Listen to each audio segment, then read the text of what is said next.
dengan cluster dance yang di Amigos. Awali memang dari pasar di Wuhan yang pasar hewan ini yang di sini ada 112 jenis hewan. Kemudian virus penyebab COVID-19 ini di SARS-CoV-2 memang awalnya adalah dari bagian dari novel coronavirus 2019 yang awalnya virus zoonotik yang disebarkan dari kucing, kelelawar terutama ya, kelelawar, entah kalau di unta itu arahnya ke MERS-CoV. Kalau SARS juga bisa dari kelelawar, luwak, musang. Nah, yang perlu yang saya sampaikan adalah waspada hoax. Di sini hoax bawang putih mencegah penularan COVID. Sejauh ini belum ada penelitian yang meyakinkan tentang bawang putih. Juga konsumsi alkohol. Memang alkohol digunakan untuk cuci tangan, tapi tidak untuk diminum. Kemudian ini apalagi ya, COVID-19 menular lewat mata? Enggak. Jadi bukan mata, tapi lewat droplets. Ya, makanya dijaga jarak 1-2 meter. Apakah sudah ada vaksin? Tidak, belum. Obatnya? Belum juga. Jadi ini hoax berikutnya. Kemudian bagaimana dengan paket? Paket hasil analisis data tentang coronavirus menunjukkan bahwa virus tersebut tidak bertahan lama. Jadi pada permukaan benda-benda apalagi paket yang memang dikirim berhari-hari dari China. Kemudian panik karena kita lihat bahwa data di COVID itu angka kematiannya 2%, sedangkan SARS itu sampai 9,6%, MERS lebih tinggi lagi 34%.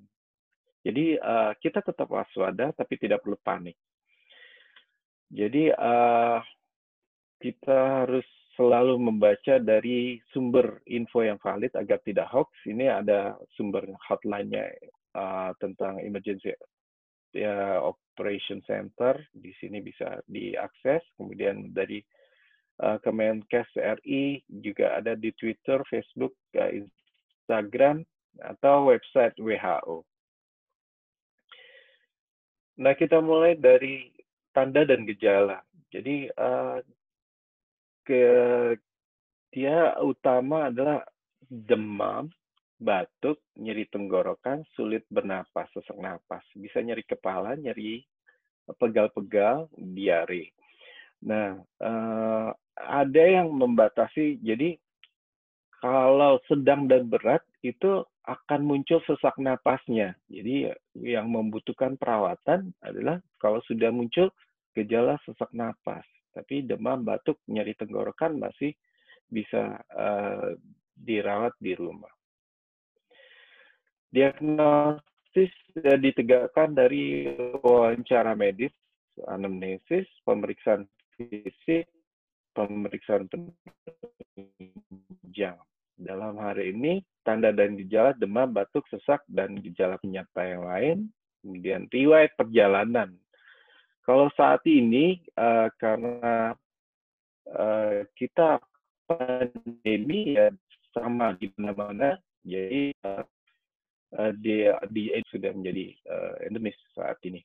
Kemudian pemeriksaan fisik, yang penting adalah tanda-tanda vital, tensi, suhu, dan SpO2. SpO2 ini adalah kadar oksigen di dalam darah yang dilihat dengan pulse oximetry. Sangat mudah, sangat murah.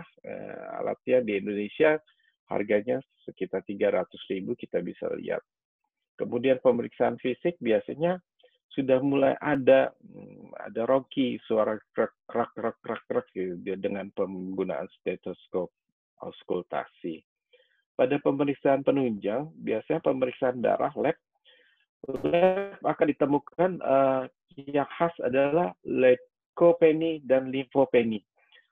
Leukopenia itu leukosit kurang dari 4.000 atau ya, dan limfosit kurang dari 20% dari komposisi sel darah putih. Kemudian pemeriksaan ronsen toraks biasanya dengan ronsen toraks akan terlihat kelainan bilateral, artinya dua sisi, kanan dan kiri, ada kelainan infiltrat, bisa kalau dengan CT scan akan lebih jelas lagi, akan tampak bahkan dengan ground glass opacity atau kelainan infeksi paru bilateral. Kemudian pemeriksaan usap tenggorok untuk pengambilan sampel akan diperiksakan RT-PCR, jadi di swab, kemudian diperiksakan hasilnya ke Litbangkes di Indonesia. Saat ini kita bisa menggunakan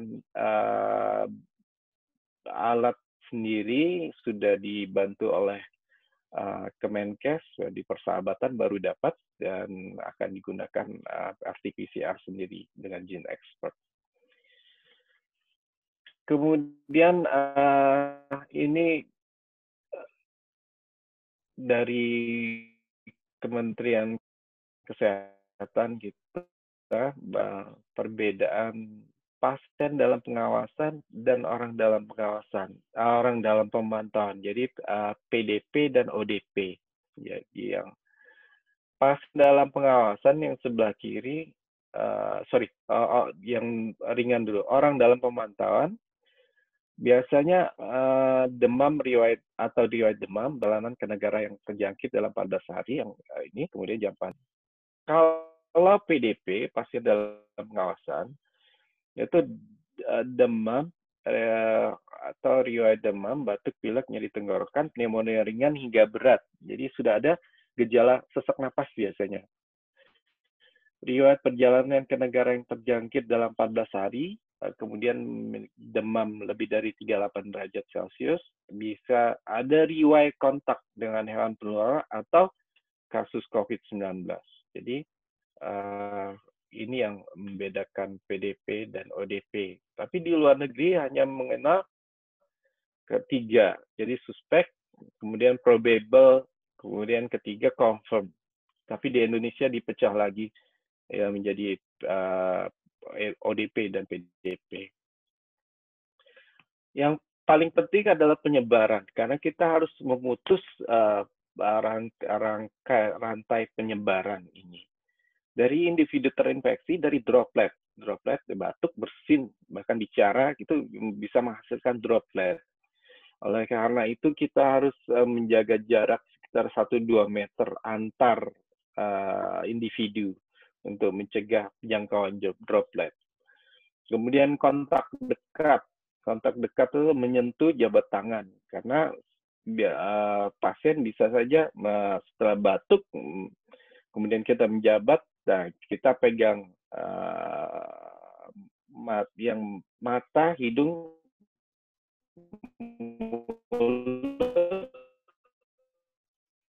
akan masuk ke dalam.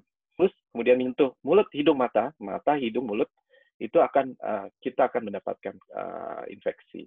Kontaminasi feses itu jarang. Jadi ada langsung dan tidak langsung. Kalau langsung itu percikan langsung, jarak 1-2 meter dari orang yang batuk, bersin tanpa ditutup. Oleh karena itu penting menggunakan masker. Kemudian kalau tidak langsung, dropletnya menempel ke benda-benda di sekitar, kemudian kita memegang, menyentuh, kemudian menyentuh wajah, mata, hidung, mulut. Jadi penularannya akan masuk lewat mata, hidung, dan mulut. Untuk pencegahan, belum ada vaksin untuk mencegah infeksi human coronavirus.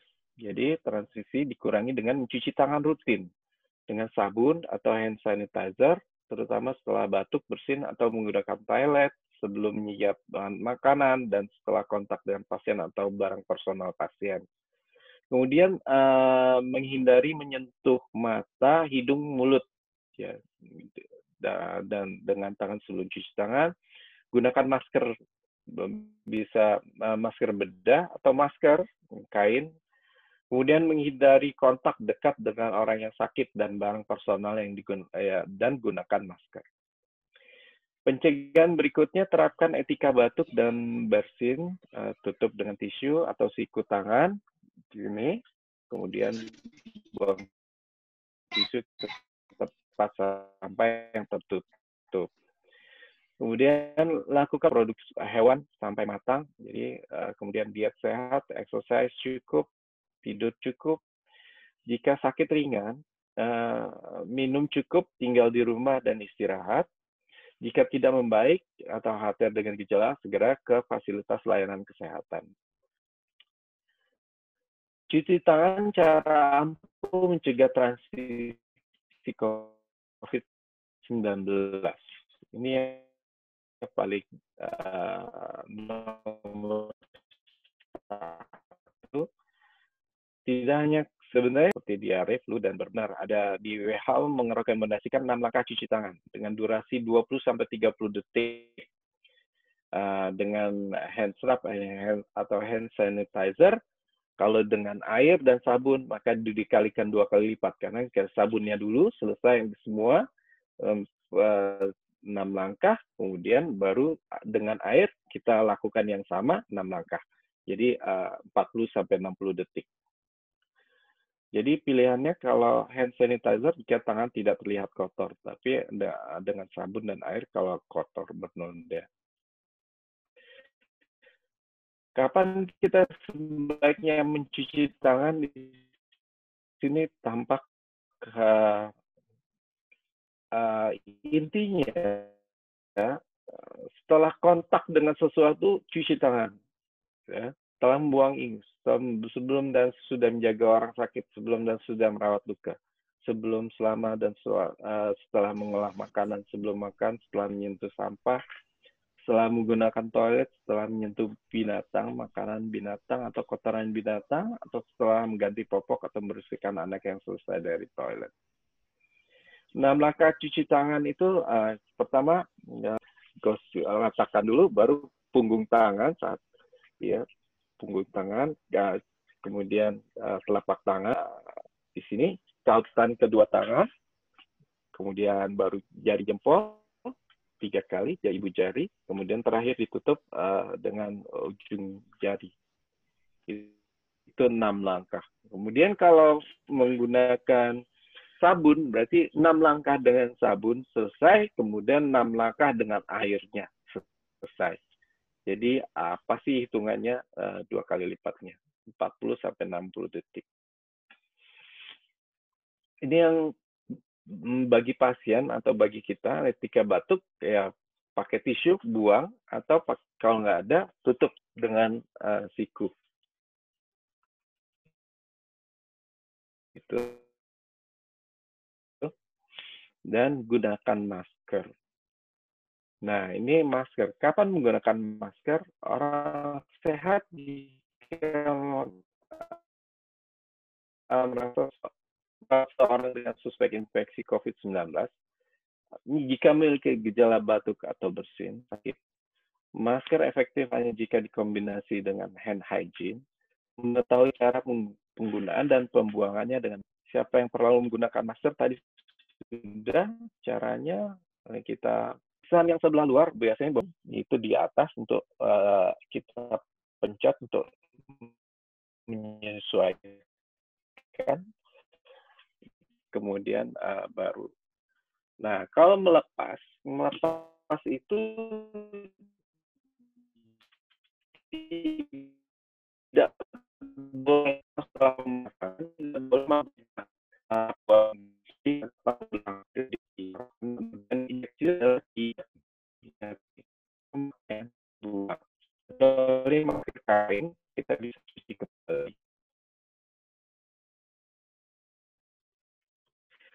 Jenis masker kita akan bahas tiga jenis masker kain, bedah, masker N95. Jadi masker kain bagi masyarakat yang saat digunakan di tempat umum, fasilitas lain tetap menjaga jarak sampai 2 meter.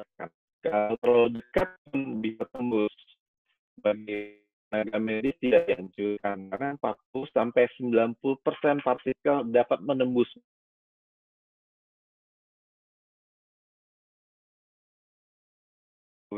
dan lain-lain. Dan ini pentingnya untuk yang sakit ya, untuk tenaga medis karena dia di bagian depan, jangan terbalik ya, bagian depan itu bagian yang waterproof, jadi dia kalau percikan droplet itu tertahan di bagian depan yang biru atau hijau.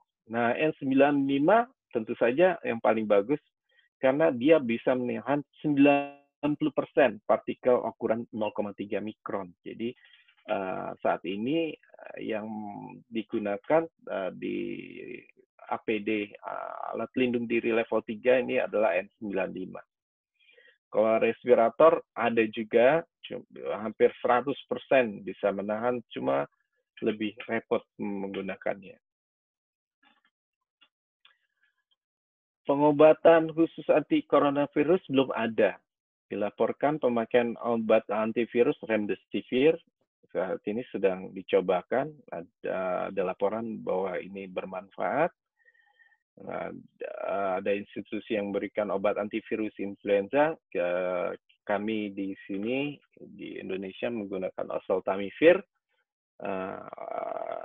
Avigan itu baru sedang diuji coba di pasien di Indonesia. Belum ada laporan pengobatan khusus. Citromycin punya antibiotik yang punya efek antivirus juga kita gunakan. Untuk hidroksikloroquine atau chloroquine digunakan, tapi di dunia sedang diperdebatkan karena ada efek gangguan fungsi jantung, terutama irama jantung. Tujuan pengobatan saat ini adalah suportif dan mencegah komplikasi. Lalu pencegahan penyebaran di tempat kerja. Pastikan tempat kerja bersih dan higienis. Promosikan tanda dan gejala serta daerah yang terjangkit. Jika ada yang sakit dengan gejala dan memiliki risiko, istirahat di rumah atau ke fasilitas kesehatan. Konsultasi ketika pekerja akan menjalani perjalanan keluar kota, apa perlu atau tidak. Yang penting pertimbangan risk and benefit-nya bagaimana. Kemudian promosikan higien respirasi yang baik, gunakan poster, pengadaan masker, tisu, kemudian pengadaan hand sanitizer, tempat cuci tangan, poster, dan presentasi. Pencegahan penularan di pasar, terkadang harus belanja di pasar, kita cuci tangan segera setelah menyentuh hewan dan produk hewan, hindari menyentuh wajah, hidung, mulut, jadi wajah, mata, hidung, mulut selama berbelanja, hindari kontak dengan hewan liar, hewan yang terlihat sakit, dan daging yang busuk, cuci tangan segera setelah meninggalkan pasar.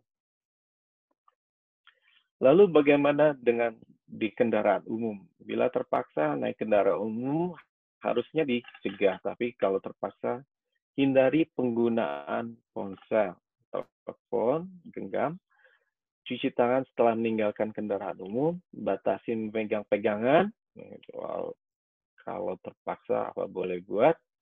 Jika Anda sakit, kenakan masker dengan benar, selalu gunakan masker, menjauhlah dari orang yang batuk dan bersin, hindari menyentuh, lagi-lagi mata, hidung, mulut, wajah itu tidak boleh disentuh oleh tangan, kemudian hindari jam sibuk. Jaga kesehatan mental, wajar untuk merasa sedih, tertekan, apalagi lockdown di rumah saja gitu ya, tidak ada kegiatan, akhirnya lama-lama ada stres juga. Tugas kesehatan tuh merasa yang sama seperti saya. Berbicara dengan orang terdekat mengenai apa yang Anda rasakan, hanya dengar informasi dari sumber yang terpercaya, tadi sumbernya WHO dan Kemenkes. Pertahankan gaya hidup sehat, gizi seimbang, olahraga teratur, dan tidur yang cukup, jangan merokok, alkohol atau obat-obatan nafsa, kurangi konsumsi berita, media sosial karena banyak sekali informasi tentang COVID dan kita harus mengecek kebenarannya, hoax atau bukan. Akhirnya pada suatu saat kita cukup mendengar dari informasi yang resmi saja. Kepanikan membuat hidup tidak nyaman, ya. Jaga stamina, hidup bahagia, tingkatkan imunitas, sehat, beraktivitas. Pesan utama adalah satu, jaga jarak, social and physical distancing. Itu minimal 1-2 meter. Cuci tangan 6 langkah dengan sabun atau hand sanitizer. Pakai masker. Masker bisa pakai kain atau masker bedah. Hindari keramaian. Kemudian di rumah saja. Makan gizi seimbang, olahraga teratur, dan istirahat yang cukup. Terima kasih. Assalamualaikum warahmatullahi wabarakatuh. Waalaikumsalam warahmatullahi wabarakatuh. Baik, langsung saja seandainya ada pertanyaan, kami persilakan kepada ibu-ibu dan bapak-bapak. Silakan Bu Evi. Terima kasih Bu Eva. Pak Dr. Diki, saya ingin bertanya, ada kasus-kasus yang kebetulan juga ada kolega saya terkena COVID-19. Dia bilang dia tidak merasakan apapun, tapi pada akhirnya yang dia rasakan adalah sesak napas. Terpaksa dilarikan ke rumah sakit dan ternyata positif. Pertanyaan saya adalah, bagaimana kita tahu kalau kita punya COVID-19 pada kasus-kasus yang tidak ada tadi gejala-gejala simptom seperti yang pada umumnya terjadi. Terima kasih, Pak. Orang tanpa gejala, jadi terima kasih ada teman yang ikut juga, dokter dari Indonesia. Maaf. Iya Ibu, orang tanpa gejala, dia tanpa gejala memang, tapi menderita sakit awal-awalnya. Tapi kalau kasus yang tadi koleganya Ibu, akhirnya muncul gejala ya, dan dirawat di rumah sakit karena muncul gejala sesak napas. Tapi ada yang memang kriteria 1 OTG, orang tanpa gejala. OTG ini tanpa gejala, tapi ada riwayat kontak dengan pasien atau kami termasuk juga petugas kesehatan sebagai OTG. Oleh karena itu, bila ada gejala, kami akan memeriksakan diri dan menjaga ya tetap social distancing, physical distancing, pakai masker selalu kemanapun juga. Jadi kita kalau petugas kesehatan dianggap OTG. Tapi ada yang kalau tanpa gejala ya memang sulit dideteksi ya Bu. Kalau ini kecuali dengan swab. Nah, dengan pemeriksaan semua masyarakat di sekitar yang terkena itu, misalnya satu teman satu kantor diperiksa, nah, maka akan terdeteksi, bisa didata mana yang sebenarnya orang tanpa gejala, confirm case tapi tanpa gejala. Iya. Ada lagi, silakan.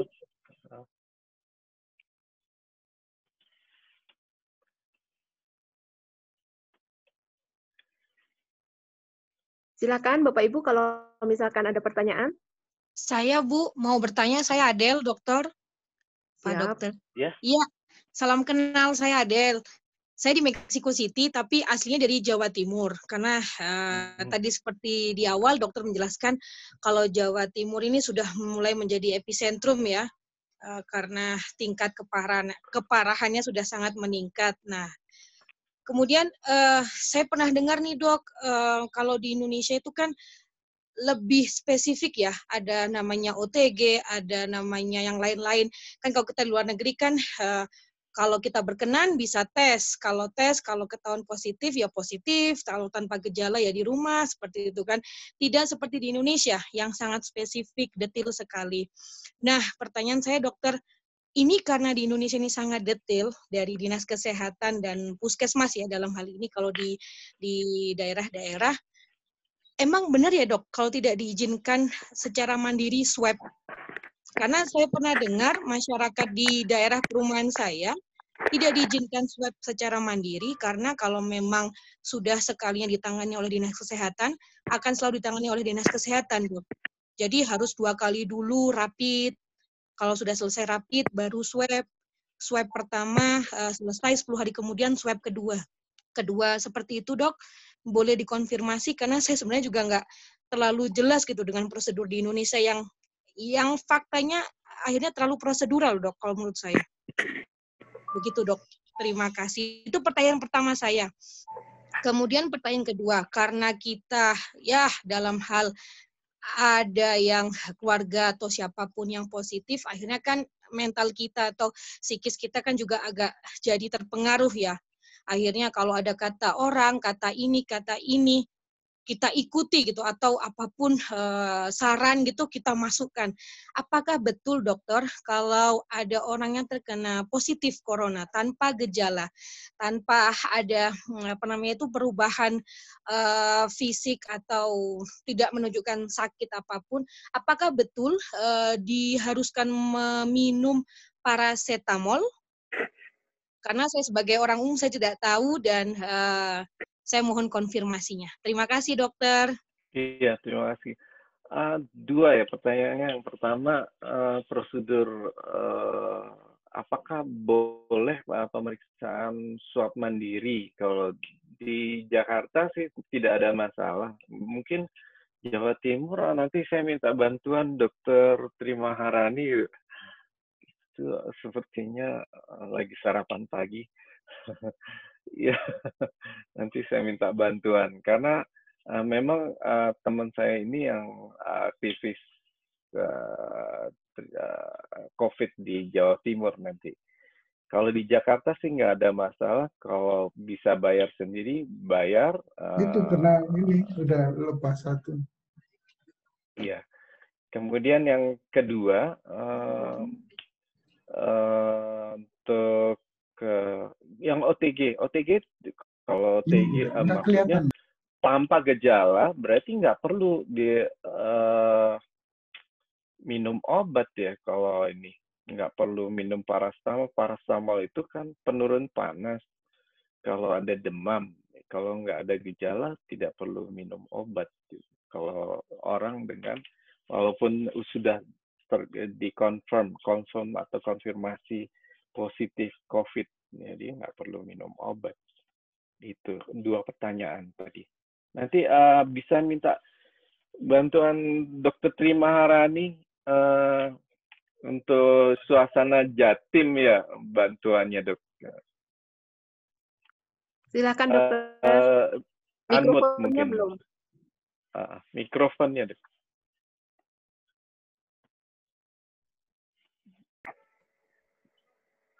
Masih unmute? Masih mute?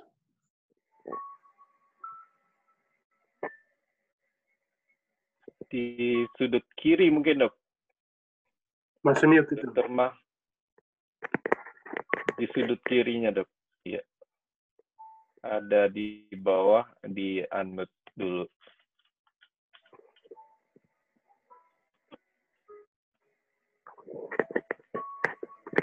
Mungkin dari adminnya bisa unmute. Mas Sena minta tolong di unmute kan? Yang Dokter Trimaharani. Itu sudah di bawah bagian kiri. Sudah di-unmute. Sudah unmute kalau Udah. dari gambarnya. Silakan, Dok. Nggak kedengeran ya? Masih belum bisa ya? Belum. Suaranya belum kedengeran.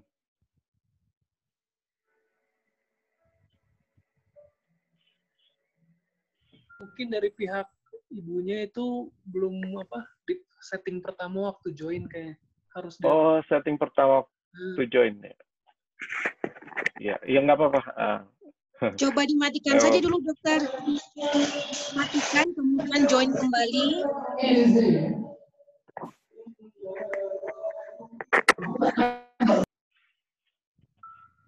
Ya, silakan pertanyaan berikutnya. Nanti kita tunggu Dokter Tri Maharani. Boleh bertanya? Silakan Ibu. Oke. Terima kasih Dokter Diki, saya Vira. Dokter Diki, kalau tadi kan di belakang dokter menegaskan di rumah aja. Tetapi di depan juga disebutkan bagaimana prosedurnya saat di sekolah ya, walaupun saya tadi agak terlambat mengikutinya Dokter Diki. Apakah Dokter Diki menyarankan bahwa untuk sekolah, apakah kita sudah siap untuk membuka para murid ya untuk kembali ke sekolah? Begitu juga karena tadi kan advice-nya hindari keramaian ya. Saya pikir sekolah pondok itu kan termasuk keramaian. Yang berikutnya, apakah sudah pernah dikaji ya dok, kalau seberapa lama sih masyarakat ini mampu bertahan menggunakan masker terus-menerus ya? Karena dokter Diki sebagai dokter pasti memakai masker terus-menerus ya, terutama kalau masyarakat kan masker kain ya, tidak ada ventilasinya. Apakah rasanya nyaman ya ketika mereka harus kembali ke publik dengan menggunakan masker tersebut terus-menerus? Terima kasih dokter. Ya, untuk pembukaan sekolah tergantung pemerintah daerahnya. Apakah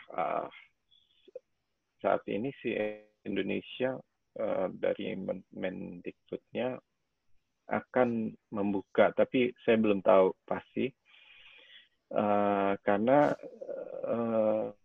itu harus nilai kurvanya apakah sudah landai atau masih naik. Kalau sudah landai bisa buka, tapi dengan menjalankan prosedur yang seperti social distancing, cuci tangan, pakai masker gitu ya, dan jaga jarak ya, jaga jarak. Nah itu yang harus dipatuhi. Dan yang sulit adalah jumlah siswa. Kalau jumlah siswa kan satu kelas bisa 40, harusnya misalnya satu kelas bisa 20 dengan jarak 1 meter. Berarti harus buka satu kelas bisa dua shift gitu. Mungkin ya, saya juga nggak tahu. Saya bukan ahli untuk kesananya. Terus untuk penggunaan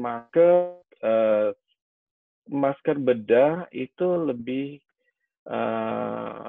rapat ya. Lebih rapat karena dia waterproof juga, jadi bisa menahan percikan dahak dari percikan droplet ya, sehingga lebih rapat dibandingkan masker kain.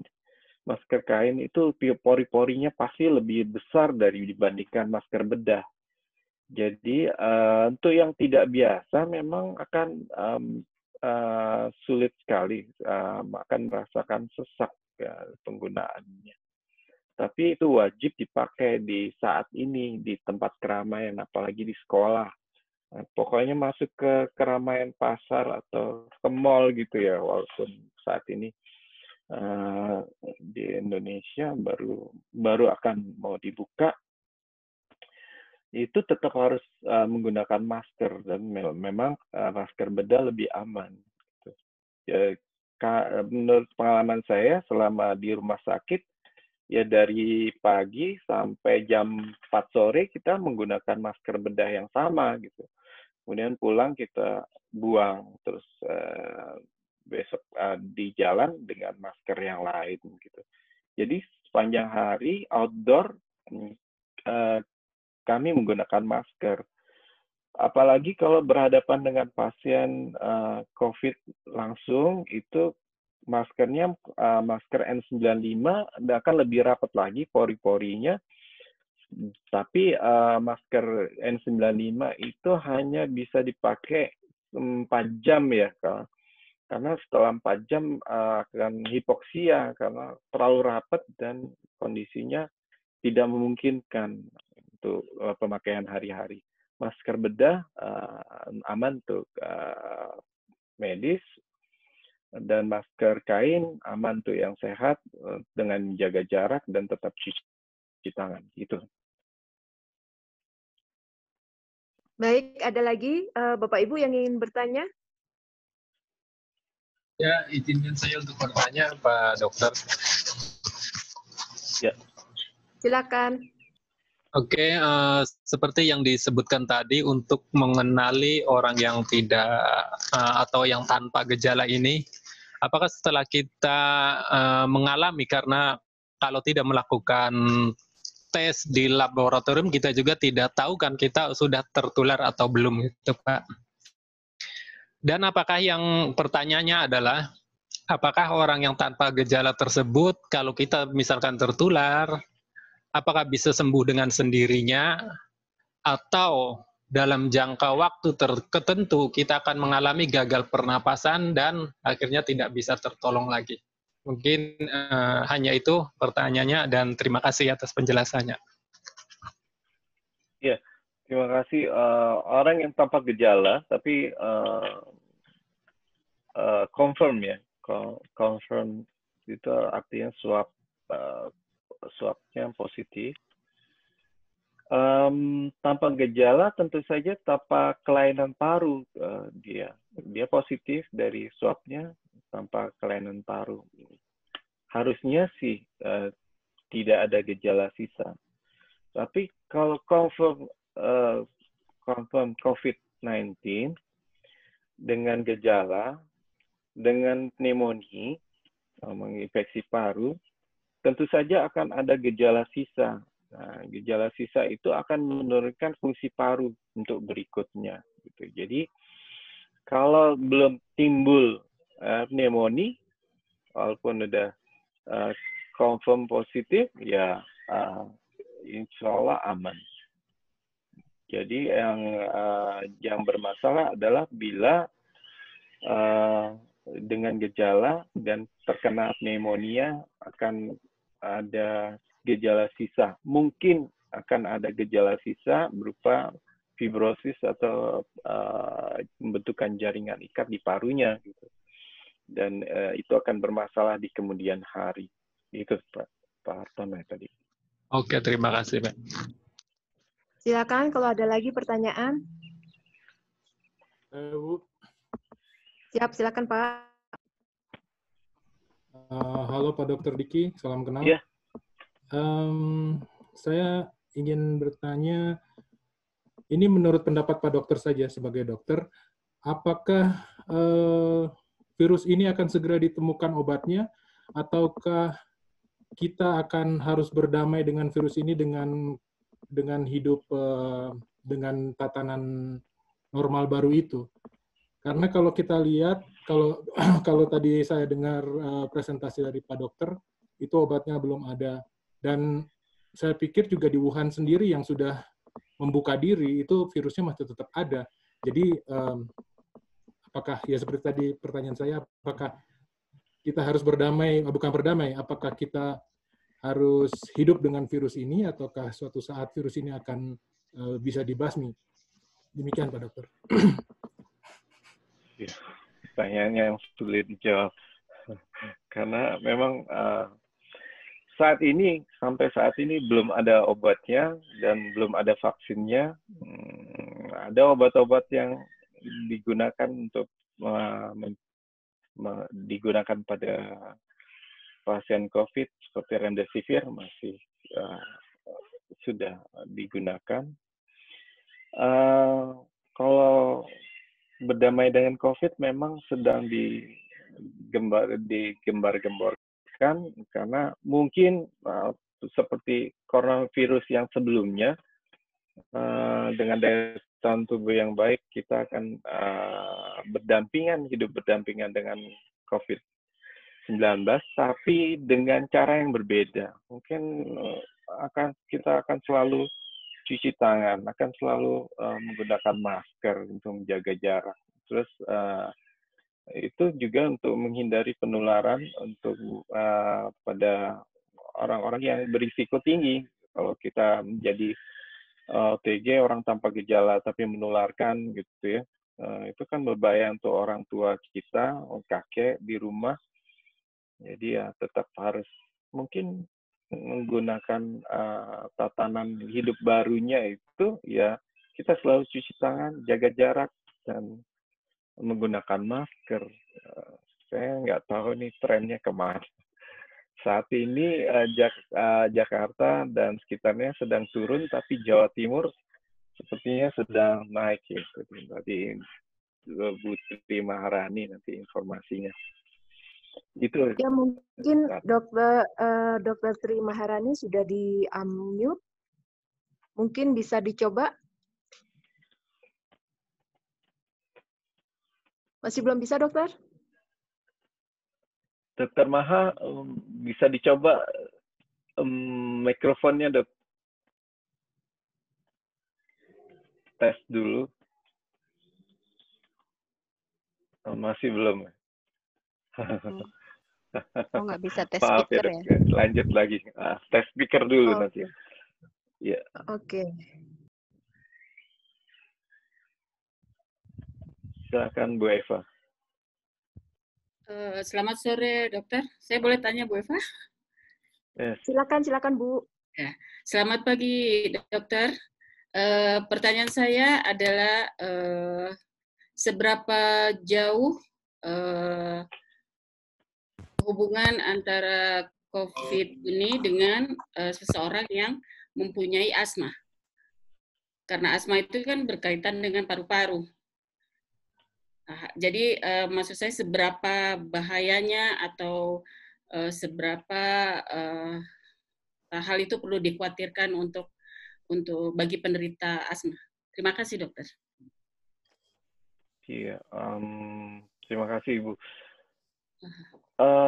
Komorbid, yang kita membicarakan komorbid atau penyakit yang sudah ada sebelumnya,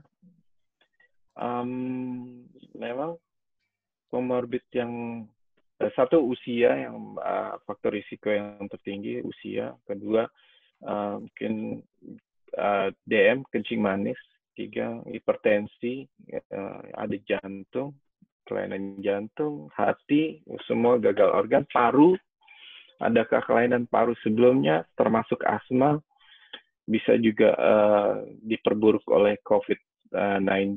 Jadi selama ini sih ada pasien PPOK biasanya yang mirip asma akibat merokok, jadi bronkospasmenya muncul, kemudian hubungannya ya erat, jadi sebagai komorbid. Jadi hati-hati pada pasien sudah mengidap penyakit paru sebelumnya. Itu.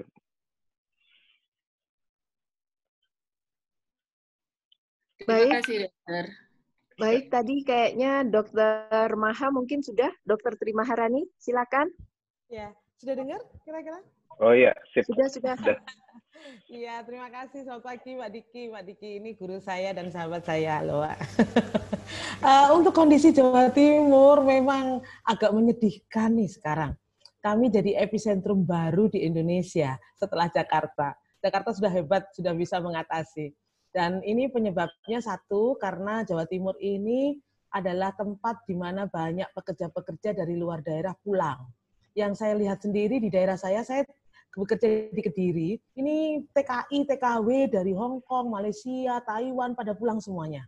Dan risiko untuk mereka menjadi penyebaran kepada masyarakat, sehingga ada banyak OTG, banyak ODP dan PDP di daerah-daerah ini menjadi banyak sekali. Dan kami juga mempunyai masalah karena beberapa pabrik besar ada di Jawa Timur, contohnya pabrik rokok Sampurna, yang kemarin menjadi sebuah klaster baru. Di Kediri ini kemarin kami juga lagi mengadakan screening rapid test untuk pabrik rokok terbesar di Indonesia, yaitu pabrik rokok Gudang Garam. Mungkin terbesar di Asia juga ya.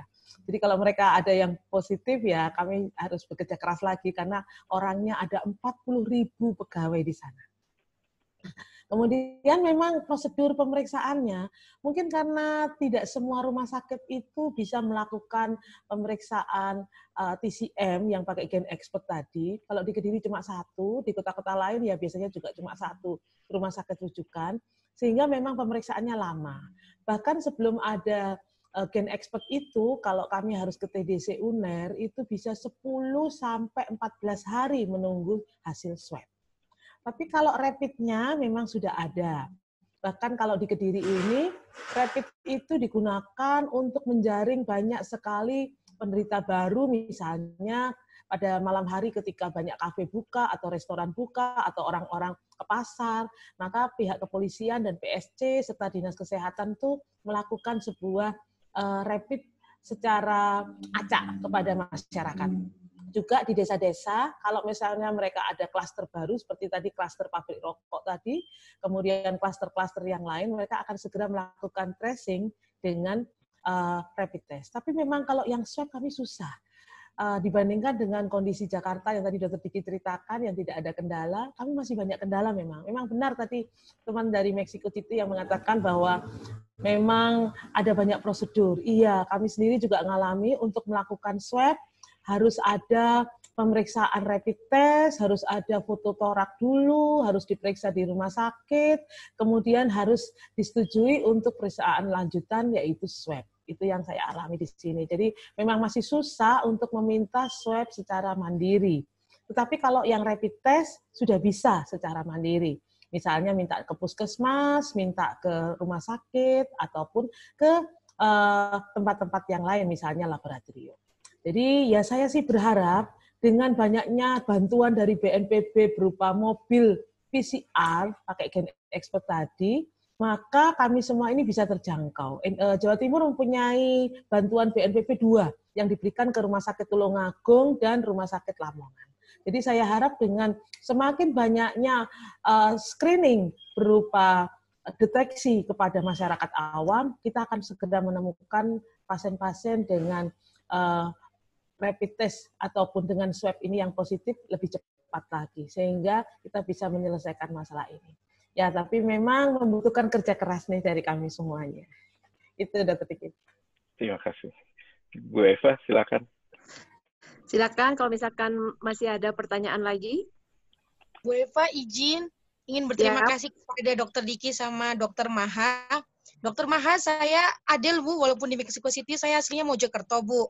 Oh iya. Nah, saya kenapa tadi menanyakan itu karena ya keluhan dari masyarakat di Mojokerto, Bu.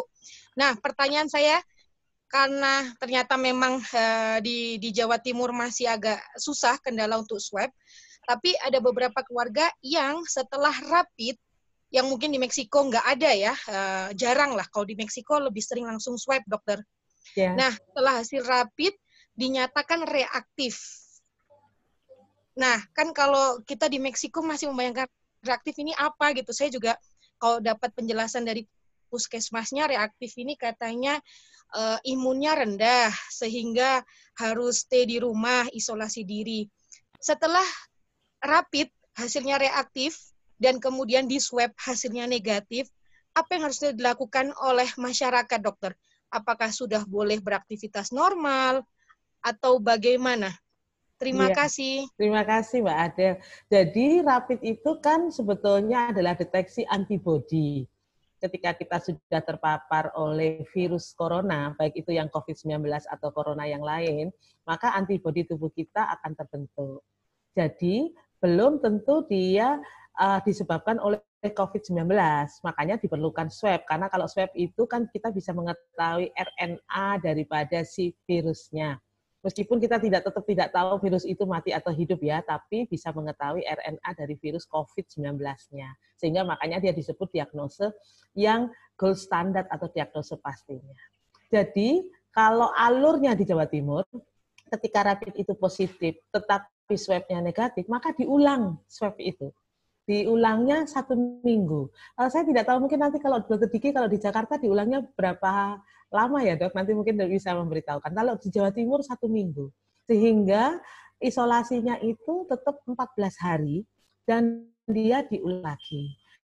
Pengulang itu bisa 2 kali atau 3 kali kalau di Jawa Timur ya. Yang saya sering lihat itu 2 kali. Jadi nanti kalau swab kedua hasilnya negatif, maka orang itu tidak perlu diisolasi lagi. Tetapi kalau swab kedua ternyata positif, maka dia menambah isolasi. Kalau dia dengan gejala, maka dia dirujuk ke rumah sakit rujukan. Tetapi kalau misalnya dia tanpa gejala, dia dinyatakan sebagai OTG dan diulang rapidnya lagi. Begitu. Swab-nya lagi. Mungkin Dr. Diki bisa kalau di Jakarta swab-nya diulang berapa kali? Dari yang pertama kan biasanya di awal kalau positif berarti diperiksa lagi dua dengan jarak 48 jam. Awalnya sih 2 hari berturut-turut, tapi sekarang dibuat dengan jarak 48 jam, lalu 10 hari kemudian, 10 hari yang diperiksakan. Gitu. Kalau jaraknya ya 10 hari dokter. Ya, silakan kembali lagi ke moderator. Masih ada pertanyaan lagi, Bapak Ibu? Bolehkah saya bertanya satu lagi, Pak Dokter? Silakan Ibu. Pak Dokter, saya ingin meminta penjelasan Pak Dokter. Kalau ada kelompok tadi ya yang kena COVID-19, tapi ada yang ringan, ada yang menengah, ada yang parah. Ini kira-kira, lalu yang ringan misalnya dia sembuh sendiri. Ini kira-kira kenapa ya? Kok artinya apakah itu tergantung dari misalnya kita mempunyai latar belakang penyakit yang lain sehingga membuat kondisi itu lebih parah? Apakah itu atau apa yang membuat itu ada perbedaan? Ada yang ringan, ada yang menengah dan berat. Terima kasih Pak Dokter. Mungkin level atau tingkat daya tahan tubuh masing-masing dan faktor yang apa ada tidaknya komorbid, seperti yang komorbid tadi yang penyakit yang lain, misalnya kencing manis, darah tinggi, kemudian penyakit paru yang lain atau jantung atau sebelumnya sudah ada kelainan liver, ginjal gitu. Jadi ada yang kena daya tahan tubuh bagus, dia ringan-ringan saja. Tapi ada yang sedang atau berat yang harus dirawat gitu. Jadi tergantung daya tahan tubuhnya. Mungkin yang lain. Ini banyak teman saya yang bergabung di sini ya. Ada Dr. Raden Budi, ada Vira, ini Bu dosen. Kemudian Dr. Yuliono juga dari Sampang. Ya, silakan. Apakah sesuai enggak? Bagaimana dokter waktunya ini sebenarnya sudah jam 8 dokter. Apakah dokter masih memberikan waktu tambahan atau sudah cukup sampai di sini? Mungkin karena ada teman-teman saya di sini yang bisa ditambah mungkin sekitar 15 menit lagi. Kalau ini saya bisa juga dibantu oleh teman-teman saya di sini. Banyak dosen-dosennya di sini kebetulan. Oh, oke.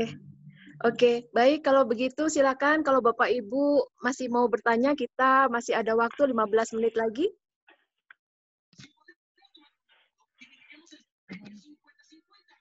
Ya, selamat sore Pak Dokter. Saya Charles. Saya mau tanya. Tadi di presentasi Pak Dokter ada yang menyebut mengenai penyebaran itu bisa lewat lewat mata. Nah, itu kalau lewat mata itu bagaimana masuknya gitu, Dok? Untuk misalnya yang diserang itu paru-paru. Terus selanjutnya yang pertanyaan misalnya ini pasca kita terkonfirmasi positif. Apakah karena saat ini kan kita tahu itu kan corona itu kan virus dan sampai saat ini belum ada vaksinnya. Berarti coronavirus ini memang yang diserang adalah paru-paru. Apakah misalnya kita setelah isolasi diri, kita sudah pengobatan itu akan sembuh dan dia tidak meninggalkan jejak sampai ada vaksin seperti kita misalnya cacar terus sudah disuntik vaksin dulu baru kita kebal, atau karena ada juga hasil yang dari informasi bahwa itu merusak organ tubuh, bisa sampai ke jaringan otak atau apakah. Jadi maksudnya kalau sudah kita pascanya sudah sembuh, dibilang sembuh, tapi apakah itu tetap masih ada di dalam tubuh kita? Terima kasih Pak Dokter. Iya, saya jawab yang kedua dulu, yang pertanyaan pertama sulit.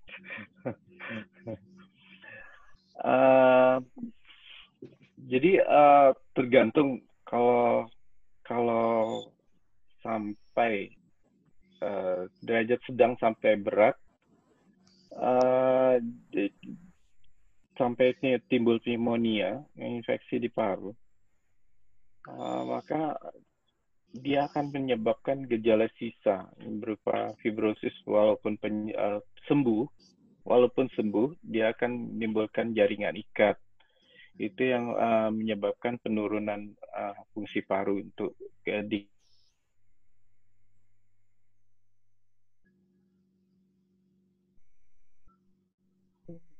karena COVID-nya bisa akibat penyakit yang lain yang mendasarinya. Kemudian masuknya yang pertama tadi, kenapa mata ya, Kang? Jadi tempat masuk port di entry-nya ada 3, itu mata, hidung, dan mulut melalui mukosa. Nanti Dokter Vira mungkin akan bantu saya.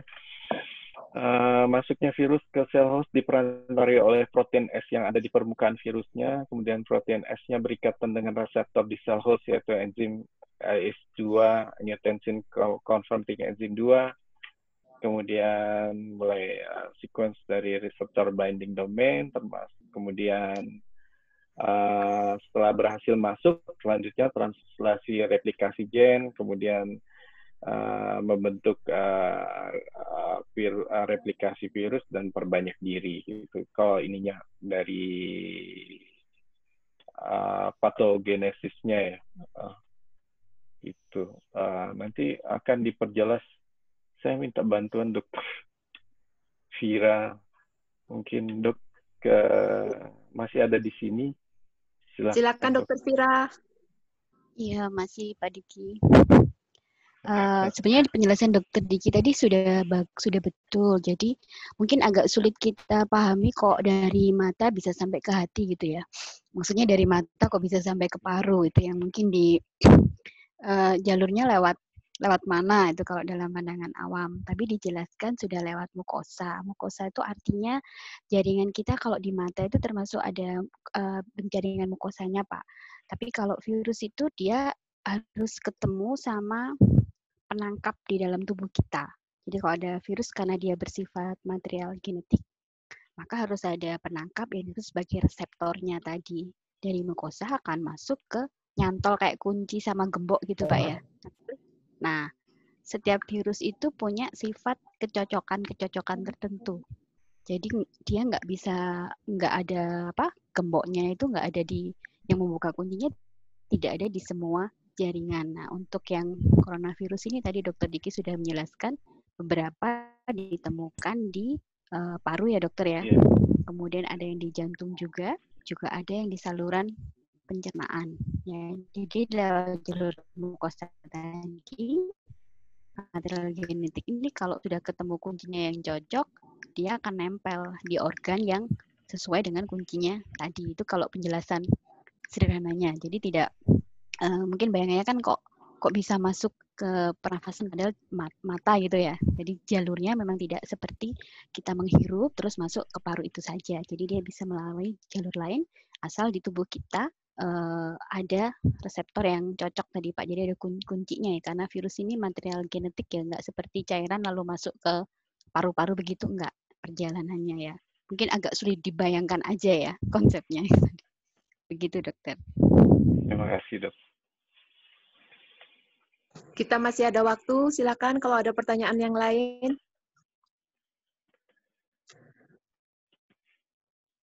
Saya ada pertanyaan sebenarnya, dokter.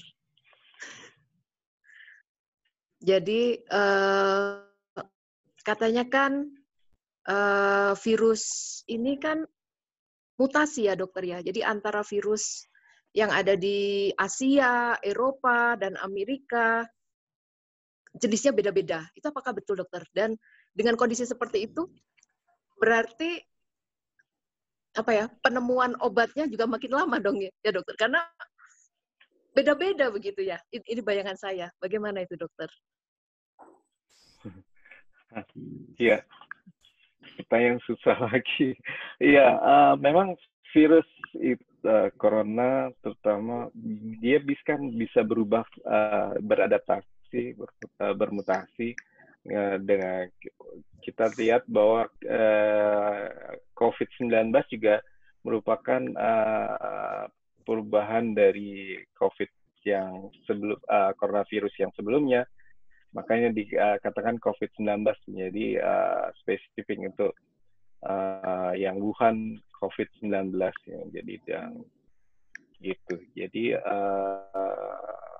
untuk memang kalau ditinjau dari viral di coronavirus pun yang lain yang influenza itu kan vaksinnya berubah berdasarkan musim ini akan dengan vaksin yang ini gitu. Jadi itu yang saya tahu. Tapi nanti minta Dokter Vira lagi ya, karena bidang saya jauh dari itu. Walaupun Dokter Faru, saya lebih ke arah intervensi dan ke onkologi tumor paru. Ya, silakan Dokter Vira, mohon bantuannya.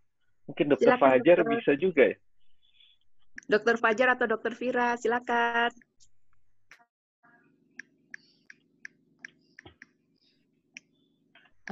Saya mungkin hanya menjelaskan secara awam, nanti mungkin Dokter Fajar bisa menjelaskan ya. The virus ini kan tidak sama seperti bakteri ya. Jadi bukan makhluk hidup, tapi makhluk setengah hidup katanya. Nah, dia baru bersifat viabel ketika kemudian dia berikatan dengan sel di dalam tubuh kita yang memberikan hidupnya. Nah, karena itu dia sifatnya pasti akan berubah. Bapak Ibu kalau mengingat setiap manusia ini pasti punya rangkaian genetik yang kalau terpapar faktor lingkungan akan berubah. Jadi itu disebut sebagai mutasi. Seperti ketika kita gemuk pun itu genetik kita juga akan berubah. Jadi wajar ketika virus ini mengalami mutasi. Informasi terakhir saat ini di luar itu sudah ada 3 strain dari coronavirus COVID-19 ini disebut coronavirus Desember 19 ya, COVID-19 karena itu pertama kali ditemukannya. Ada 3, tapi ketika kita dilakukan penelitian di Indonesia di Eijkman, itu termasuk strain yang lain. Namun belum ada kajian apakah perubahan strain tersebut mempengaruhi struktur maupun fungsinya sehingga mengakibatkan perubahan gejala, perbedaan gejala maupun perbedaan cara penanganannya. Tentu saja karena sifat virus ini yang cukup bisa berubah-ubah, pasti menyulitkan dari sisi terapi. Tadi Dr. Diki sudah menjelaskan, kan itu vaksinnya pun akan berkembang.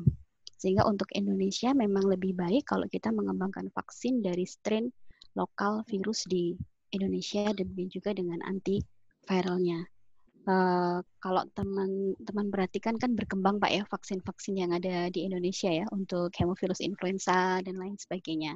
Kalau vaksin bakteri lebih gampang, tapi kalau vaksin karena virus lebih sulit karena sifatnya akan berubah sesuai dengan karena memang dipengaruhi lingkungan ya. Ya kan paparan itu merubah sifat genetik kayak rangkaian kalau kita bikin rantai gitu ada rantai yang geser urutannya. Jadi kalau A, B, C dia jadi AB, AC. Nah, apakah jadi AB, AC ini disebut mutasi? Nah, itu apakah merubah sifatnya dan itu yang masih dalam kajian ini karena yang relatif baru ya Pak virusnya. Itu mungkin yang bisa saya tambahkan Dr. Diki. Terima kasih. Dr. Fajar mau nambahkan?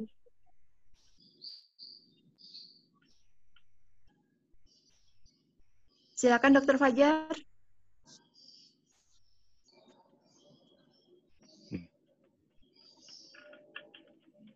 Iya, mungkin masalah dengan itu mikrofonnya. Baik. Kita masih ada waktu 3 menit. Mungkin pertanyaan terakhir, dipersilakan. Bu Ita, silakan. Bu Eva, terima kasih waktunya. Selamat pagi, Pak Dokter Diki dan teman-teman Pak Dokter, dan selamat malam teman-teman di Meksiko. Terima kasih untuk penjabaran dan penjelasannya, Dok. Menarik sekali karena kan kami tinggal di Meksiko. Saya punya keluarga di Indonesia dan juga di Prancis.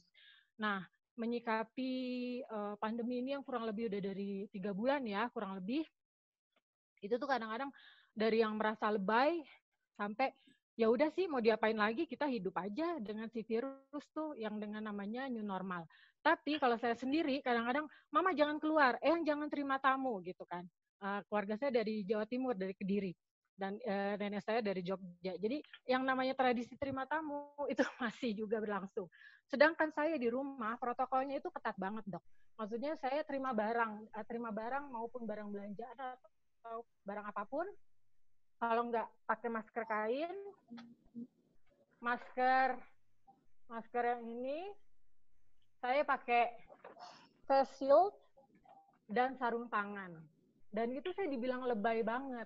Nah, bagaimana saya meminta gimana ya, menurut pendapat dokter, dengan adanya pandemi ini yang kita nggak tahu berakhir sampai kapan, sebenarnya gimana sih menyikapinya, dan bagaimana harapan para dokter kepada kita, kepada masyarakat gitu. Jangan menganggap itu lebay, biasa aja. Itu toh virus cuma 2% yang meninggal dari yang kena gitu. Sampai saya pun kadang-kadang, masa sih saya lebay? Jadi kayak ragu-ragu karena sekitar saya ada yang kena, ibu-ibu di sekolah kehilangan tiga orang tuanya karena COVID, karena dia bilangnya mereka menyepelekan. Terus di Indonesia juga satu keluarga teman saya kena semua. Jadi itu yang sebenarnya apa sih yang disarankan? Bahkan teman-teman saya yang dokter juga bilang masyarakat tuh jangan menganggap remeh atau apa, karena kan kita juga tim medis bekerja keras gitu, Dok. Jadi dari segi mananya ya, pokoknya kurang lebih seperti itu deh, Dok. Maaf kalau terbelit-belit dan jadi bikin bingung pertanyaannya. Terima kasih. Untuk saat ini sudah protokol yang dilakukan di rumah udah betul. Saat ini Jakarta pun kami diperlakukan yang sama dengan seperti itu. Bahkan di Lebaran ini tidak ada silaturahmi. Silaturahmi melalui Zoom gitu kan. Selama belum ada pemberitahuan dari pemerintah, kalau ini pemerintah daerah, gubernur DKI, kami akan memperlakukan yang sama, karena PSBB juga di Jakarta masih berlanjut nih, walaupun sudah landai, kurvanya sudah mulai perbaikan dan jumlah pasien pun tidak banyak lagi, tidak seperti awal-awal. Ya, kami akan memperlakukan yang sama untuk dugaan ke arah new normal atau itu mungkin karena sekarang dunia usaha pun sudah mulai teriak-teriak kan, karena tidak ada pemasukan kalau PSBB berlanjut terus. Tapi untuk kita untuk orang awam maupun petugas kesehatan tetap berlanjut sampai ini kalau kami di Jakarta menunggu apakah akan ada second wave ini, karena ada arus balik dari daerah menuju Jakarta, walaupun ditahan-tahan mungkin akan banyak cari jalan masuk Jakarta. Kalau second wave tidak ada, berarti mungkin kita akan aman di Jakarta dan Jabodetabek maksudnya. Tapi belum untuk di Jawa Timur mungkin ya, Dr. Fira, Dr. Maharani, atau Dr. Fajar. Ada teman saya juga, Dr. Yuliono dan Dr. Budi. Teman sekamar saya, Dr. Budi Santoso. Itu mungkin ada komennya, Dok, yang lain. Gitu. Terima kasih. Silakan bagi dokter-dokter yang ingin terakhir menyampaikan pesan pada pertemuan hari ini. boleh saya menambahkan sedikit? Silakan dokter. Berbagi pengalaman saja, Dokter Diki sudah bagus menjelaskan. Cuman menanggapi ceritanya Bu Ita yang tadi, memang saya sendiri atau kami sendiri sekeluarga di sini memang secara ketat juga menerapkan aturan-aturan itu. Baik kalau misalnya dapat barang atau dapat apapun, kami juga menerapkan itu juga. Saya pikir untuk kehati-hatian tidak ada lebaynya begitu, tidak ada lebaynya. Jadi yang pasti karena port entry-nya COVID ini dari mukosa, baik mata, hidung atau mulut, maka utamanya kita perlindungan di daerah situ saja dulu, utamanya. Saya dokter mata, jadi memang perlindungan paling tidak daerah situ. Baik kita melakukan tindakan operasi atau tindakan poliklinis, memang kita lakukan utama perlindungan daerah situ. Tapi perlindungan lain kita butuhkan juga supaya apa? Supaya mencegah terkontaminasinya daerah mukosa itu dari tempat-tempat lain yang di daerah tubuh kita yang lain. Nah, kalau misalnya kita menerima barang atau melakukan kontak sosial dengan orang dan sebagainya yang tidak pada kondisi diperlukan sekali untuk menutup daerah mukosa ini dengan ketat, tidak sama seperti yang dilakukan di rumah sakit. Ya mungkin cukup dengan masker, yang maskernya Bu Ita tadi sudah bagus, atau kalau perlu kontak, saya pikir untuk kontak yang lebih dekat mungkin perlu juga ditambah dengan face shield. Itu saya pikir sudah bagus. Apalagi kalau misalnya ditambah dengan sarung tangan yang bahannya nitrit atau bahan latex, itu saya pikir sudah bagus, sudah aman lah untuk tapi jangan lupa setelah itu sampai di rumah, sebelum kita masuk rumah atau menyentuh bagian-bagian mukosa itu, kita harus cuci tangan dengan air sabun. Itu aja. Terima kasih Dokter Diki. Dokter Diki ini sekamar saya Bu waktu kuliah. Oh gitu. Bertahun-tahun. Saya di Malang. Ya. Terima kasih Dokter Diki. Baik, Dokter Diki, ini waktunya sudah habis. Iya. Atas nama KBRI Meksiko City, kami mengucapkan terima kasih atas kesediaan Dokter Diki dan juga telah mengundang para dokter-dokter yang lain yang hadir di sini, Dokter Raden Budi Santoso, Dokter Vira, Dokter Tri Maharani, Dokter Fajar, Dokter Yuliono. Terima kasih. Kami mengucapkan terima kasih.